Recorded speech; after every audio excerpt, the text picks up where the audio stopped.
হাসিনা পরবর্তী ৭২ ঘন্টা এবং সর্বশেষ জানাবো বাংলাদেশের কোনো সিদ্ধান্ত নিতে হাসিনাকে কেন মোদির ছাড়পত্র নিতে হয়। এতক্ষণ শুনছিলেন সংবাদ শিরোনাম, এবার বিস্তারিত। হাসিনা পরবর্তী ৭২ ঘন্টা।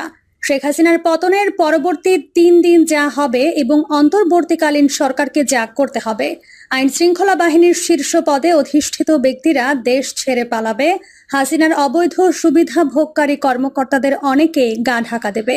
দেশে গচ্ছিত টাকা ও সম্পদ প্রতিবেশী দেশে পাচারের চেষ্টা করবে অনেকে। বিজয়ের আনন্দে আত্মহারা মানুষ জাতীয় পতাকা উড়িয়ে রাস্তায় ঘুরবে। নতুন সরকারকে প্রথম ২৪ ঘন্টা পুরো দেশব্যাপী কারফিউ জারি করতে হবে। পালিয়ে যাওয়া ওসিদের দায়িত্ব সাময়িকভাবে সেনা কর্মকর্তাদের দিতে হবে। হাসিনার পতনের সময় এখন সমাগত